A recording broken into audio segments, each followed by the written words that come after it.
Welcome to another episode of China Update, where I provide you guys with the most up-to-date political, economic and geostrategic analysis on the world's number 2 economy. My name is Tony. Let's jump in. Okay, happy Friday everybody. In what could be the most consequential citywide lockdown since the devastating Shanghai lockdown back in Q2, authorities have shut down the southwestern metropolis of Chengdu, population 21 million. Yesterday, Thursday, local officials announced that all residents in the Sichuanese provincial capital must stay home. Households are permitted to send one person out for grocery shopping once per day if they have a negative test. Lockdowns are officially in place until this Sunday. However, as we have seen from previous citywide lockdowns, restrictions are often extended, sometimes even for months, until authorities are satisfied that an outbreak has been completely stamped out. Home to the panda and the popular Sichuan cuisine, Chengdu is a relatively wealthy and developed metropolis and, in equal place with neighboring Chongqing, represents the most important city in the southwest of the country. Its lockdown, if prolonged, will hurt. On Wednesday, Chengdu reported 156 cases, bringing its total caseload from the previous week to more than 700. With the upcoming 20th Party Congress, this was enough for local authorities to push its 21 million residents into strict lockdown. We remember that this region, Sichuan, is also experiencing flooding this week after a month of heatwave and power shortages. Meanwhile, another southern megacity is also facing zero-COVID challenges. The technology hub of Shenzhen has tightened COVID restrictions over the last 24 hours, putting at least 7 of its 10 districts under lockdown.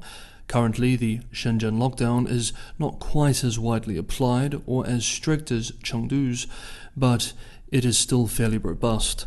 With these two cities alone, over 40 million residents are under lockdown now, and though it feels distasteful to observe, frankly, as relatively wealthy cities, these lockdowns, if prolonged, will be much more disruptive for the economy as a whole than what we have seen in poorer regions these last few months.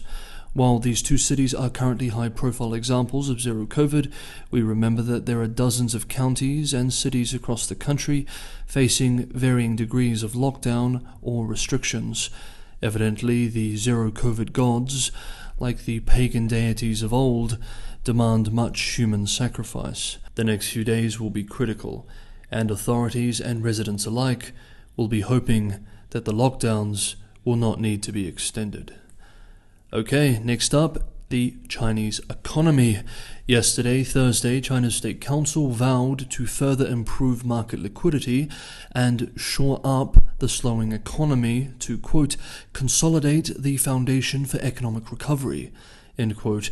It called for the full use of the $43.7 billion worth of policy and development financial tools announced last week to provide liquidity for qualified projects and businesses. We appreciate the concern and urgency of the State Council when we look at the next two developments, both related to economic performance metrics in the month of August. First, manufacturing. Caixin's China General Manufacturing Purchasing Managers Index for the month of August was published yesterday, Thursday. The index came in at 49.5 in August, a contraction in activity, the first since May, and lower than July's 50.4.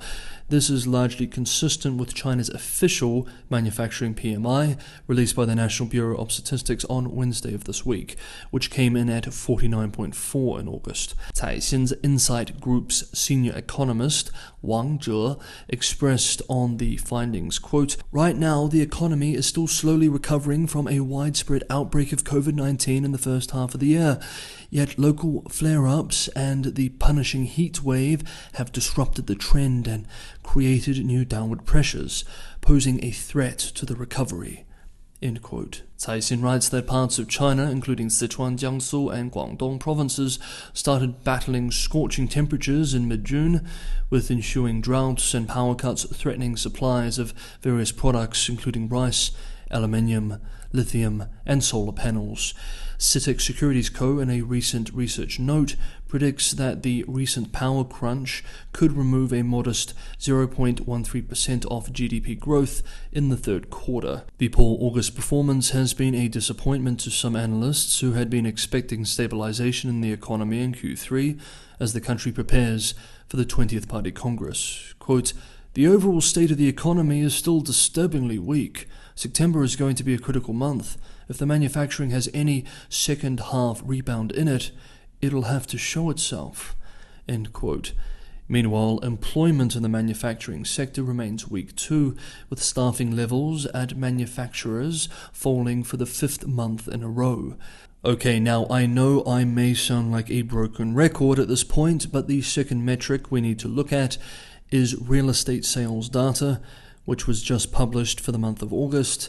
And yes, you guessed it, it was yet another bad month for the crisis-hit industry. According to data published yesterday by consultancy China Real Estate Information Corp, last month, sales of new properties by China's 100 biggest developers totaled $75 billion, down 32.9% year-on-year, and still seeing monthly declines with a 1% month-on-month drop. Total sales value for the first 8 months of 2022 are down 47.4% compared with the same period last year. In its accompanying commentary note, China Real Estate Information Corp observed that overall confidence in the sector remains low and that the downward trend is likely to continue. In a note earlier this week, Moody's Investors Service expressed to its clients similar observations. Meanwhile, in a China Index Academy Limited report, also published yesterday, the property think tank found that new housing prices fell in August month on month in 69 of the 100 major cities it monitors, a worse performance than the 47 in July, with the pain mostly being felt in 3rd and 4th tier cities. Hey guys, if you enjoyed today's episode of China Update, don't forget to hit the like button. And for anyone who wants to go the extra mile and help me continue making these episodes, Patreon and Buy Me a Coffee links are in the description below. This is one of the best ways to help me continue making China Update. As always, thank you so much everybody for the ongoing support.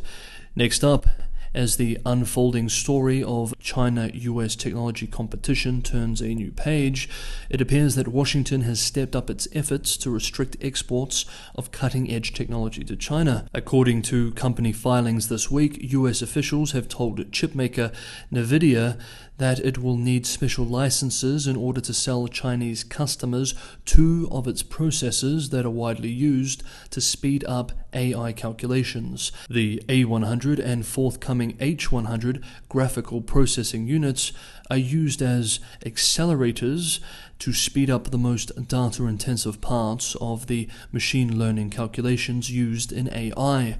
NVIDIA's stock tumbled as much as 12% on Thursday trading after warning that the new rules on the export of some of these artificial intelligence chips to China may affect hundreds of millions of dollars in revenue. NVIDIA relies on China for about 1/4 of its revenue. Export restrictions have also been placed on Advanced Micro Devices Inc., as US firms come under increasing government scrutiny over what they sell to China.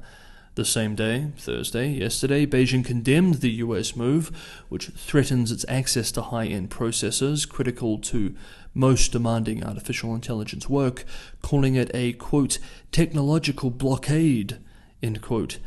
Analysts say the biggest users of these processors in China are cloud service providers and large internet companies. Okay, that is today's episode of China Update. Thank you so much everybody for watching. I'll see you tomorrow.